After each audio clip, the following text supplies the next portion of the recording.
మన పట్ల ఎన్నో సార్లు తన ప్రేమను చూపిస్తూ వచ్చారు. మనం అవిధేయులుగా ఉన్నప్పటికీ సహోదరి మంచి సాక్ష్యం చెప్పారు. మనలో నిజంగా కొన్ని పరిస్థితుల్లో అవిధేయతలు ఉన్నప్పటికీ కూడా దేవుని మహాకృప, దేవుని ప్రేమ మన పట్ల ఎంతగానో ఉండటం బట్టి 2024 సంవత్సరం అంతా కూడా క్షేమస్థితిగా మనం దాటి 2025 సంవత్సరంలోకి అడుగు పెట్టగలిగాం. అందును బట్టి దేవునికి స్తోత్రం. ఇది దేవుడు చూపించిన ప్రేమను బట్టి జరిగిన కార్యం అని మరి సహోదరి కూడా చెప్పారు. కృతజ్ఞత కూడా చెల్లిస్తూ ఉన్నారు. ఇంకా ఈ కుటుంబం పట్ల ఇంకా దేవుడు చేసిన ప్రేమ కలిగిన కార్యాలని కొన్ని రోజు ధ్యానం చేద్దాం.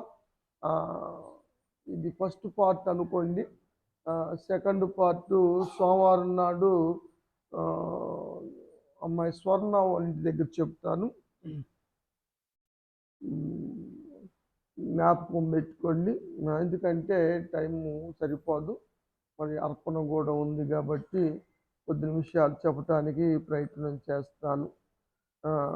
మొత్తానికి దంపతులు ఇద్దరూ శాపానికి లోనయ్యారు, మరణాన్ని తెచ్చుకున్నారు. అయితే దేవుని మహాకృప వారికి ప్రత్యక్షమై వెతుక్కుంటూ వచ్చి రక్షణ వాగ్దానం చేశాడు. ప్రేమ చేతనే ఆదాము అవ్వలు వారు శాపంలో పడిపోయారు. అవిధేయులై మరణం తెచ్చుకున్న సమయంలో దేవుడు ప్రేమ చేత ఎతుకుతూ వచ్చి రక్షణ వాగ్దానం చేశాడు. వాళ్ళకి మరణాన్ని తొలగించాడు.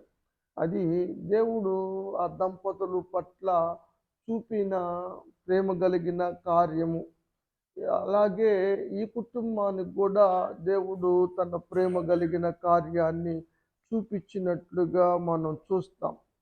ఇశ్రాయేలు ప్రజలు కూడా చాలాసార్లు అవిధేయులయ్యారు, విరోధంగా మాట్లాడారు, సనిగారు, గొనిగారు, తృప్తి పడినటువంటి మాటలు మాట్లాడారు.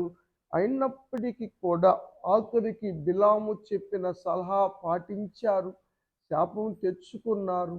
అయినా కూడా దేవుడు వారి ఎడల ప్రేమ చూపించాడని ద్వితీయోపదేశ కాండములో మోషే గారు రాశారు. 23 అధ్యాయం 5వ వచనం.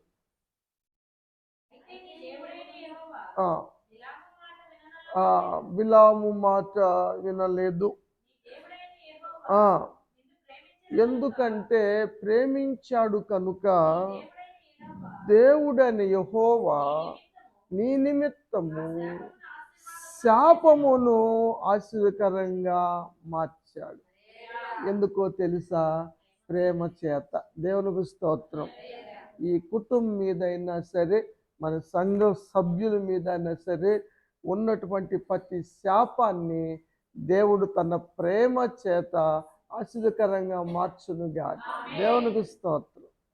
దేవుడు మార్చేస్తాడు. అది దేవుని యొక్క ప్రేమ కలిగిన కార్యం కదా. యోహాను గారు బాగా రాస్తాడు. ఆయన కుమారుడు వచ్చాడంటే ప్రేమ చేతనే. ఆయన ఈ లోకానికి మారుగా ఆయన మరి ప్రాణం పెట్టాడంటే ప్రేమ చేతనే. ఇందుట్లో ప్రేమ ఉంది, అందుట్లో ప్రేమ ఉంది. మీరు ప్రేమించారని కాదు, కానీ ఆయనే మొదటిగా మనల్ని ప్రేమించి మనకు 4వ అధ్యాయం 10వ వచనం మొదటి పత్రిక. దేవుడు మనల్ని ప్రేమించి మన పాపములు ప్రాయచిత్తము కొరకు తన కుమారుని పంపాడు. ఇందులో ప్రేమ ఉంది. ఇది ప్రేమ కలిగిన కార్యమే. ఆది నుంచి మనం చూస్తే దేవుని ప్రేమ కలిగిన కార్యాలు ఎన్నో ఉన్నాయి. అవన్నీ మనం గమనిస్తూ ఉన్నాం. ఇప్పుడు దేవుని మహాప్రేమ చేత శాపములు ఆశీర్వకరంగా మార్చినట్లుగా మనం చూస్తూ ఉన్నాం.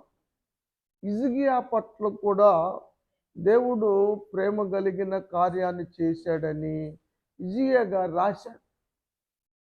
ఏమని రాశాడు చెప్పండి? దేవుడు హిజ్కియా గారి పట్ల చేసిన ప్రేమ కలిగిన కార్యం ఏమిటి? ఆయుష్ పొడిగించాడు, గడియారం ఇచ్చాడు. అంటే నీడ వెనక్కి నడిచిందన్న మెట్లు.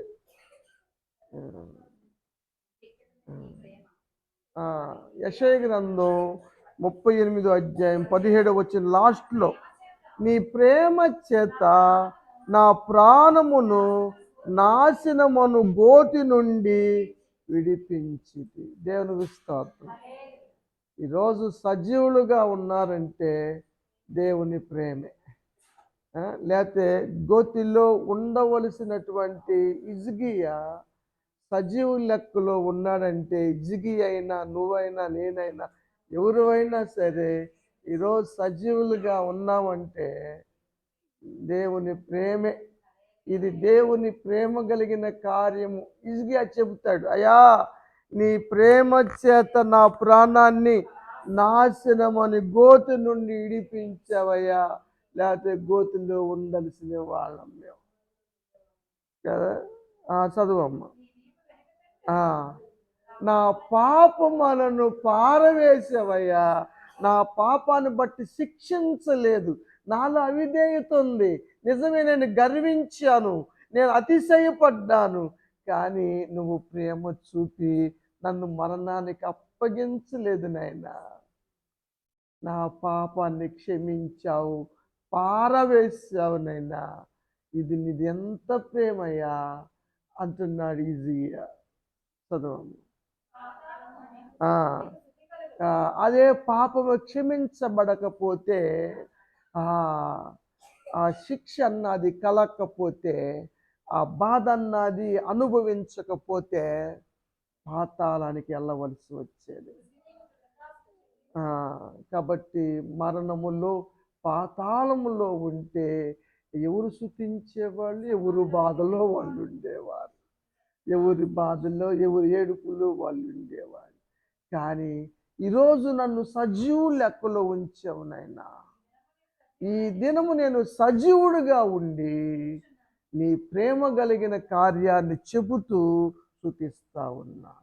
ఈరోజు రాధమ్మ గారు చేసింది కూడా అదే కదా. దేవుడు ప్రేమ చేత వారిని కాపాడి సజీవు లెక్కలో ఉంచినందుకు కృతజ్ఞతగా మరి అర్పణ అర్పిస్తూ సాక్ష్యం చెప్పారు. దేవుడు వారి సాక్ష్యాన్ని, వారి అర్పణను అంగీకరించును గాక. దేవుడు నిజంగా ప్రేమ కలిగిన కార్యాలు చేస్తాడని దేవుని యొక్క వాక్యులు చూస్తాం. 19 చదివారు కదండి మీరు. కాబట్టి దేవుడు ఆపదల్లో ఆదుకొనటము కూడా దేవుడు చూపిన ప్రేమ కలిగిన కార్యమే. దేవుని బిడ్డలయ్యుండి కూడా దేవుని దగ్గర స్థిరంగా ఉండుకోకుండా అటు ఇటు తిరుగుతూ ఉన్న ప్రజలను బట్టి దేవుడు కోపం వచ్చింది.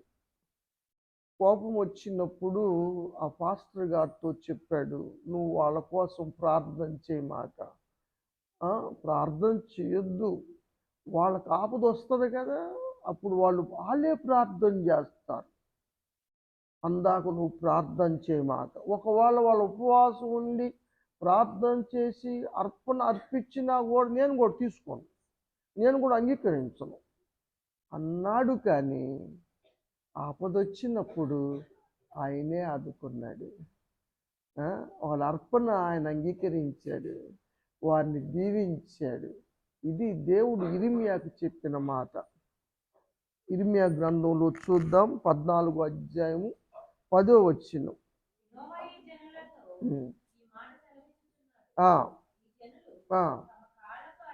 వీళ్ళకి కాళ్ళకు అర్థమే లేదు, ఎలా పడితే అలా తిరుగుతారు. వీళ్ళకి ఏం కోరిక? అటు అటు వెళ్తాం, ఇటు వెళ్తాం, ఎటు పడితే అటు తిరగటం ఇలా కోరికలు. ఇలాంటి దేవుడు అంగీకరించడు. కాబట్టి అవన్నీ జ్ఞాపకం చేసుకున్నాడు దేవుడు. తప్పనిసరిగా శిక్ష వస్తుంది. కాబట్టి వాళ్ళకి మేలు జరగాలి, నువ్వు ప్రార్థన చేయమాక రాబాయ్. వాళ్ళకి మేలు జరగాలి, నువ్వు ప్రార్థన చేయమాక. వాళ్ళు ఉపవాసం ఉండి ప్రార్థన చేసినా నేను విననయ్యా.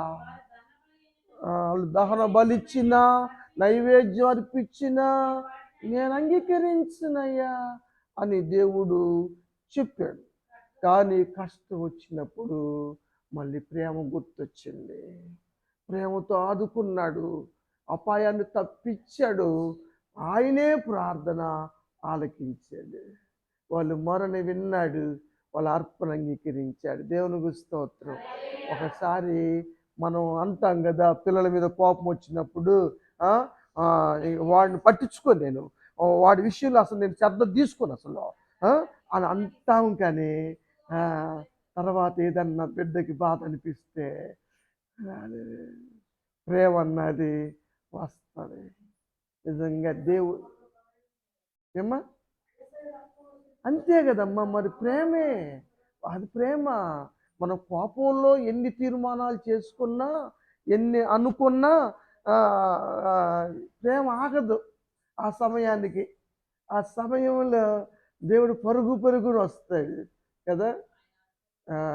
నీళ్ళల్లో మునిగిపోతుంటేనంట దావీదు పరుగున వచ్చాడంట. మేఘవాహనం మీద వేసుకొని మేఘాలు ఉంచుకొని వచ్చి పైనుంచి చెయ్యందించి పైకి లేపాడంట దావీదు అంటాడు కదా. వీళ్ళు చెబుతూ ఉంటారు కదా గజేంద్ర మోక్షంలో పరుగున వచ్చాడు, చక్రాలు ధరించుకోలేదు.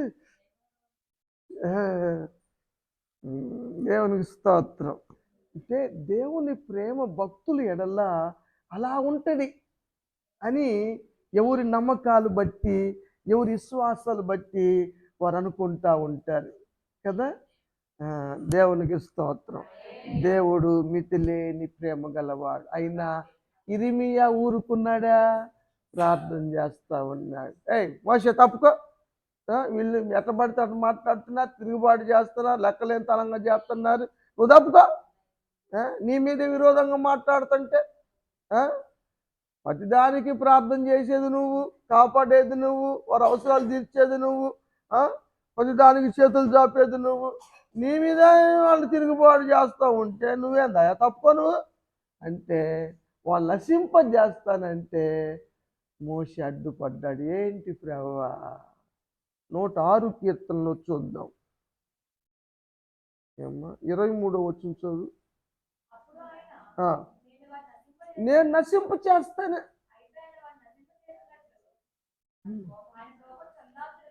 దేవుని కోపం చల్లార్చటానికి మోషే అడ్డుపడ్డాడు. దేవుడు కోపం చల్లారిపోయింది, ప్రేమ గుర్తొచ్చింది కదా. నిజంగా దేవుడు నిజంగా ఎన్నిసార్లు నిజంగా మనం దేవునికి అవిధేయులంగా నడిచాము, దేవునికి అయిష్టమైన కార్యాలు చేసాము, మనకు మేలు చేసే వారి పట్ల ఏ విధంగా ప్రవర్తించాము. అయినా కూడా దేవుడు ప్రేమ చూపిస్తానే వచ్చాడు. నిజంగా ఇవన్నీ దేవుడు చూపిన ప్రేమ కలిగిన కార్యాలని దేవుని యొక్క వాక్యంలో మనం చూస్తూ ఉన్నాం. కటకట ఎంత బాధపడ్డాను నేను అన్నాడు ఇర్మియా. నా గాయాలు మానటలేదయ్యా, నా గాయాలు తగ్గటం లేదయ్యా. అంటే నీకు చికిత్స సాలదు బా అన్నాడు దేవుడు. నీకు స్వస్థత కలగదు పో అన్నాడు. ఏమ్మా కటకట నేను గాయపడ్డానయ్యా, నాకు నొప్పి పడుతుందయ్యా, గాయం నాకు దెబ్బ తగిలిందయ్యా, అయినా సహిస్తాను, ఎందుకంటే మరి తప్పట్లేదు నైనా అన్నాడు. అరే బాబు నేను స్వస్థపరుచున్నా అన్నాడు. కానీ మళ్ళీ దేవుడే సంపూర్ణమైన స్వస్థ ఇచ్చాడు కదా. ఆరోగ్యం కలగదని చెప్పిన చోటే ఆరోగ్యాన్ని ఇచ్చాడు దేవుడు కదా. అది ఆయన ప్రేమ కదా. నిజంగా మనం అవి దేవుని పనులు చేసుకుంటూనే వస్తూ ఉన్నాం. దేవుడు మన పట్ల కృప చూపిస్తానే ఉన్నాడు, ప్రేమ చూపిస్తానే ఉన్నాడు. దెబ్బలు తగులుతానే ఉన్నాయి, ఆపదలు వస్తానే ఉన్నాయి, గాయాలు అవుతానే ఉన్నాయి, మళ్ళీ స్వస్థత కార్యాలు కూడా జరుగుతున్నాయి. దేవునికి స్తోత్రం. ఈ స్వస్థత దేవుని ప్రేమ కలిగిన కార్యం కాదంటారా? దేవునికి స్తోత్రం. దేవుడి కుటుంబాన్ని ఎంతగానో ప్రేమించి అపాయాన్ని తప్పించి గాయాలు మానుకున్నందుకు దేవునికి స్తోత్రం. అందుకే ఈ కృతజ్ఞత తోటం, ఈ అర్పణ దేవునికి మహిమ కలుగును గాక. దేవుడి ప్రేమ ఎంత అని చెప్పలేమురా. నిజంగా ఎంత ప్రేమమయుడు అని అంటాడు యోహాను గారు. ఆయన ప్రేమ స్వరూపి, ఆయన స్వరూపమే ప్రేమ కదా. అంత ప్రేమ స్వరూపి. అరే బాబు, నువ్వు నినివే పట్టణానికి వెళ్ళు, వాళ్ళ ప్రవర్తన నాకు నచ్చటం లేదు, 40 దినాల్లో వాళ్ళ కీడు రాబోతా ఉంది, నాశనం చేయబోతున్నాను, ప్రకటించవయ్యా పొయ్యి అని దేవుడు యోనాకు చెబితే యోనా ఇష్టపడలేదు. ఎందుకంటే కొంచెం గొడవలు ఉన్నాయి వాళ్ళకి అలాగే. అందుకని ఆ కుటుంబం బాగుపడటము, ఆ నినివే పట్టణస్తులు రక్షణలోకి రావటం ఈయనకి అంత ఇష్టం అనిపించలే. మళ్ళీ ఎటు కూడా ఈయన పోయి కనికరిస్తాడు, మళ్ళీ ప్రేమ చూపిస్తాడు, మళ్ళీ నేను ఫాల్స్ అవ్వటం ఎందుకు అడగబోయి అని తర్షీషుకు పోయాడు ఈయన. దేవుడు వదిలిపెట్టాడా? పట్టుకొచ్చి మళ్ళీ చెప్పించాడు. మళ్ళీ యోనా గారు ఒక దిన ప్రయాణం అంతా తిరిగి ప్రకటించాడు, ప్రజలారా మీ పట్టణం మీదకి కీడు రాబోతా ఉంది, 40 దినాల్లో దేవుడు నాశనం చేయబోతున్నాడు, దేవునికి కోపం వచ్చింది పట్టణం మీద, మీ అవిధేయతలు ఈ విధంగా ఉన్నాయి అని ప్రకటిస్తే రాజు సైతం కూడా దిగి వచ్చాడు. అందరూ కూడా తమ ప్రవర్తనలు మానుకున్నారు, చెడుతనాన్ని మానివేశారు, విడిచిపెట్టేశారు అని పశ్చాత్తాపడుతున్నాడు. ప్రేమతో చేస్తారన్న కీడు చేయలేదు. ఈ నలిగి కూర్చున్నాడు. వాళ్ళకి చేస్తానని చెప్పి నన్ను పనిమాల తీసుకొచ్చి నన్ను చేప కడుపులో పెట్టి నన్ను కక్కిచ్చి నన్ను తిప్పలు పెట్టి చెప్పి ఇప్పుడేమో మెలకుండా వాళ్ళ పక్షం కార్యాలు చేస్తావు నువ్వు. నాకు తెలుసు బాబు నీ సంగతి అంతో. నిజంగా దేవుని ప్రేమ ఎంత గొప్పదిరా కదా. మనం అదే ప్రేమ, తండ్రి ప్రేమ అంటే అది. తల్లిదండ్రుల ప్రేమ, బిడ్డలు ఎంత విధేయులైనా సరే క్షమించాల్సిందే, చేర్చుకోవాల్సిందే, హక్కును చేర్చుకోవాల్సిందే, అవసరాలు తీర్చాల్సిందే. కోపంలో కాంతి బిగుసుకున్నా, కోపం ఉన్నా తర్వాత ప్రేమ పొంగాల్సిందే కదా. అది అది నిజంగా దేవుని ప్రేమను అర్థం చేసుకోండి అమ్మా. దేవుని ప్రేమలో ఎదగండిరా. ప్రేమ కలిగి ఉండండి, ప్రేమతో జీవించండి. ఆ విషయాన్ని మీరందరూ అర్థం చేసుకుంటారని నేను తెలియచేస్తా ఉన్నాను. ఎఫెసీ సంఘానికి రాస్తాడు పౌలు. మొదట్లో ప్రేమగానే ఉంది సంఘం, తర్వాత ఈ సంఘంలో ప్రేమ లేదు. సంఘము యొక్క విధులు, బాధ్యతలు ఎలా ఉండాలి, సంఘంలో మార్పుల గురించి మనం శనివారాలు పెట్టుకుంటున్నాం కాబట్టి శనివారం చెప్తాను. సంఘానికి క్రమం ఉండాలి, క్రమం లేకపోతే అక్రమమే. 2వ అధ్యాయం ఎఫెసీ పత్రిక 5వ వచనం.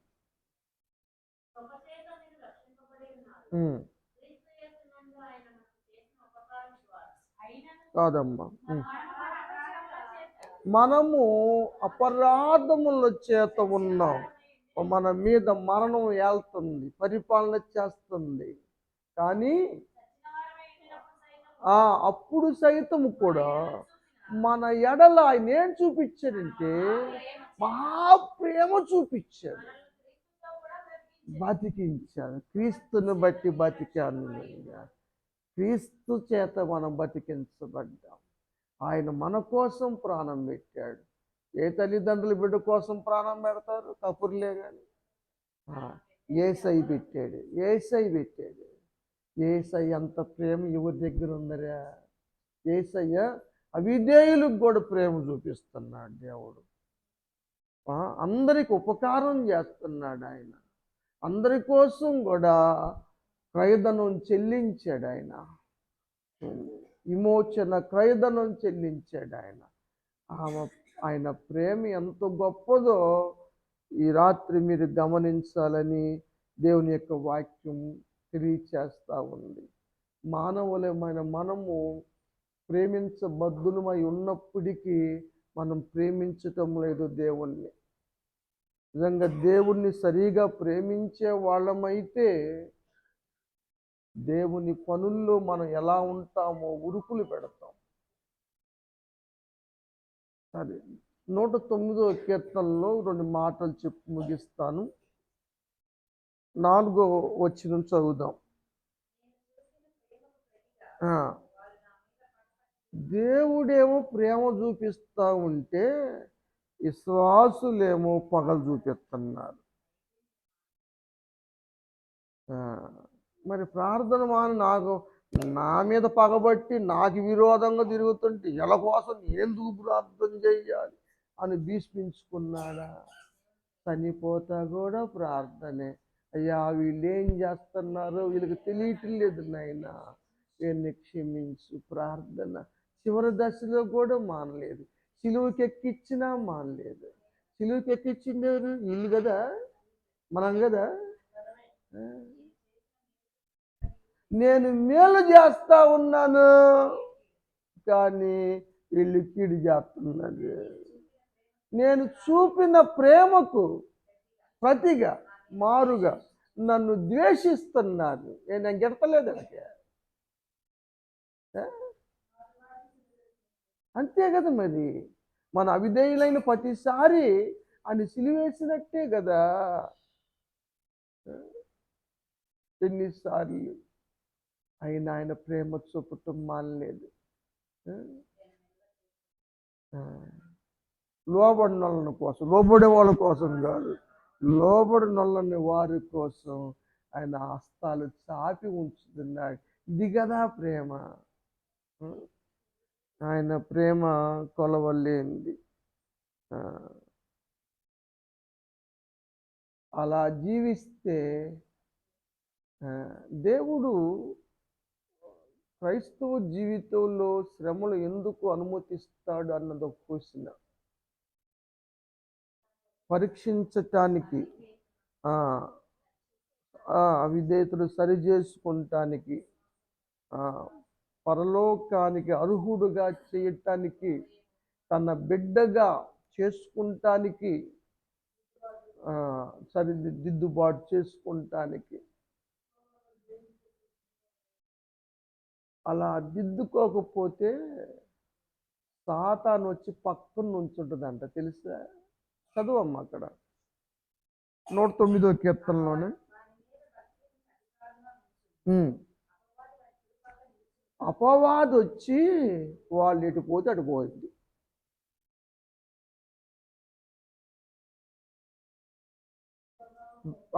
ప్రేమ చూపిస్తున్నా పగ చూపిస్తుంటే, మేలు చేస్తున్నా కీడు చేస్తా ఉంటే అపవాది వచ్చేస్తాడు. ఎందుకంటే ఆ లక్షణాలు, ఆ స్వభావాలు వాడికి చెందినవి కాబట్టి, నీలో అలాంటి స్వభావం ఉంది కాబట్టి వాడొచ్చి కూర్చుంటాడు. కాబట్టి ప్రియమైన దేవుని బిడ్డలారా, సాతాన్ని తరిమేయండిరా. మీరు ఎప్పుడైతే ప్రేమించటం మొదలు పెడతారో, సత్క్రియలు చేయటం మొదలు పెడతారో, కీడు చేసిన వాళ్ళకు కూడా మేలు చేస్తారో,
సత్యము చెబుతూ క్రీస్తు వలె మనం అన్ని విషయముల్లో ఎదగాలి. ఈ సంవత్సరం అన్ని విషయాల్లో ఎదగాలి. నిజం మాట్లాడదాం, అబద్ధాలు వద్దు. అబద్ధానికి జనకుడు సాతాను. నువ్వు అబద్ధం ఆడావంటే నువ్వు దేవుని బిడ్డవు కానే కాదు, నువ్వు సాతాను బిడ్డవే. కాబట్టి సత్యము నీలో ఉండదు. కాబట్టి సత్యం మాట్లాడదాం. ఏమో క్రీస్తులాగా మనం కూడా అన్ని విషయాల్లో యేసు ప్రభువారు ఎలా ఎదిగారు, ఎలా మాదిరికరమై ఉన్నాడు, భక్తులైన వారు దేవుని నుంచి ఎలాంటి గొప్ప సాక్ష్యాలు పొందారు అన్న అంశాలు నేను వీలైతే ఆదివారం చెప్తాను ఉదయకాల సమయంలో. సాయంత్రము మరి కాపాడిన పోషించిన సమస్త జీవరాశుల్ని కాపాడేది పోషించేది ఆయనే అన్న అంశాన్ని ఆదివారం సాయంత్రం చెప్తా ప్రేమ విందులో. దేవుడి మాటలు ఆశ్రయించి దీవించునుగాక.